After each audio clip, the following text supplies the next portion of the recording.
Hello everyone, you are watching at Plus Home Twitter and our today topic is biography of Jawaharlal Nehru.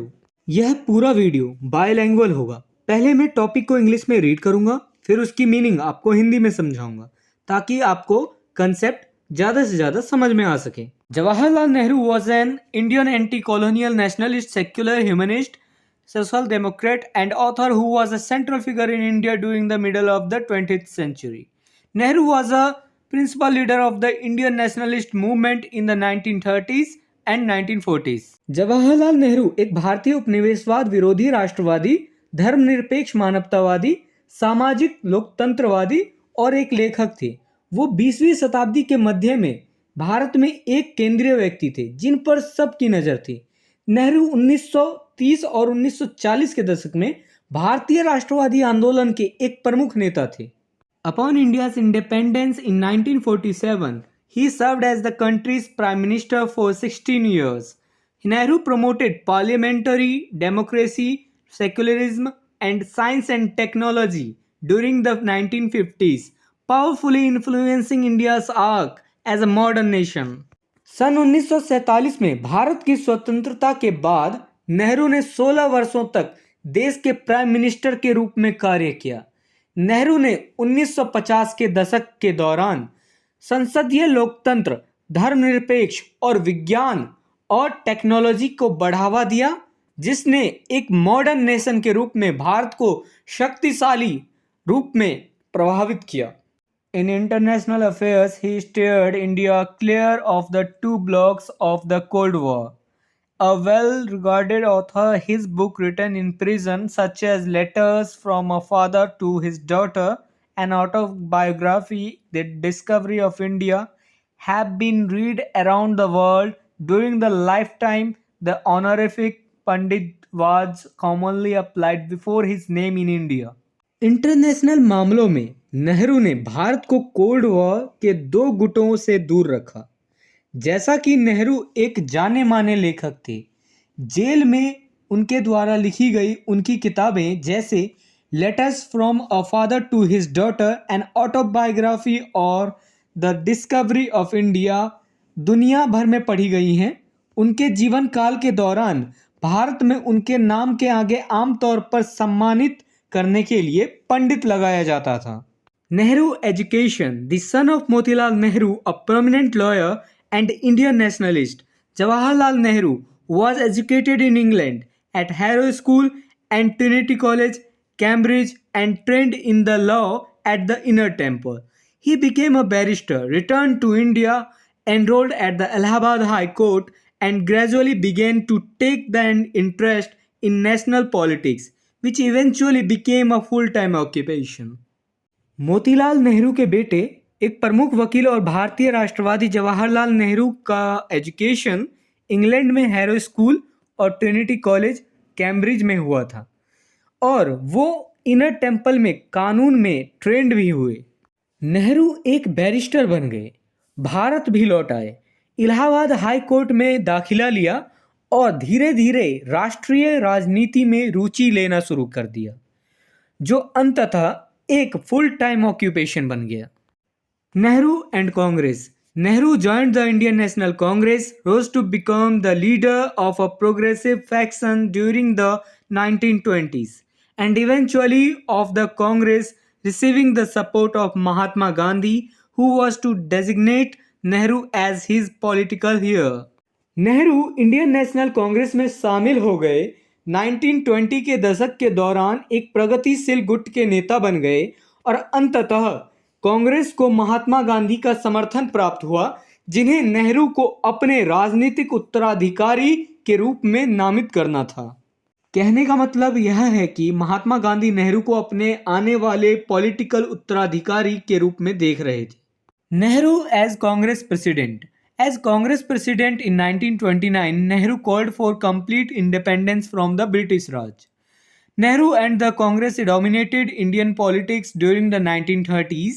Nehru promoted the idea of the secular nation state in the 1937 Indian provincial elections, allowing the Congress to sweep the elections and to form governments in several provinces. सन 1929 में Congress president के रूप में नेहरू ने British राज से पूर्ण स्वतंत्रता की demand की। 1930 के दशक में नेहरू और कांग्रेस का भारतीय राजनीति में दबदबा था। नेहरू ने 1937 के इंडियन प्रोविंशियल इलेक्शंस में धर्मनिरपेक्ष राष्ट्रीय राज के विचार को बढ़ावा दिया, जिससे कांग्रेस को चुनावों में जीत हासिल करने और कई प्रोविंसेस में सरकारें बनाने में सक्षम बनाया। Nehru and Quit India movement. In September 1939, the Congress ministries resigned to protest Viceroy Lord Linlithgow's decision to join the war without consulting them. After the All India Congress Committee's Quit India resolution of 8 August 1942, senior Congress leaders were imprisoned and for a time the organization was crushed. Nehru, who had reluctantly heeded Gandhi's call for immediate independence and had desired instead to support the Allied war effort during the World War II, came out of a lengthy prison term to a much altered political landscape. सितंबर 1939 में viceroy Lord Linlithgow के युद्ध में शामिल होने के फैसले का विरोध करने के लिए कांग्रेस मिनिस्ट्रीज ने उनसे परामर्श किए बिना इस्तीफा दे दिया और ऑल इंडिया कांग्रेस कमेटी के 8 अगस्त 1942 के क्विट इंडिया रेजोल्यूशन के बाद कांग्रेस के वरिष्ठ नेताओं को जेल में डाल दिया गया और कुछ समय के लिए संगठन को कुचल दिया गया।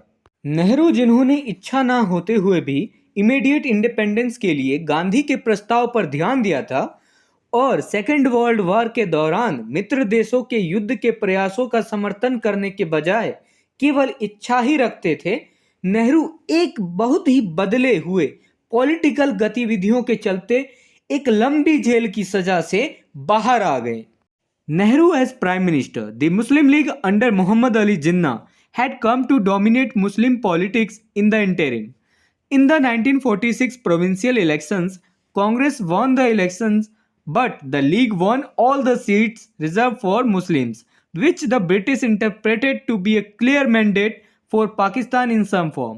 Nehru became the interim Prime Minister of India in September 1946, with the League joining his government with some hesitancy in October 1946. Mohammad Ali Jinnah के नेतृत्व में मुस्लिम लीग तत्काल रूप से मुस्लिम राजनीति पर हावी हो गई थी। सन 1946 के प्रोविंशियल इलेक्शंस में कांग्रेस ने चुनाव जीता, लेकिन मुस्लिम लीग ने मुसलमानों के लिए आरक्षित सभी सीटों पर जीत हासिल की, जिसे अंग्रेजों ने किसी न किसी रूप में पाकिस्तान के लिए एक स्पष्ट जनादेश के रूप में व्याख्यायित किया।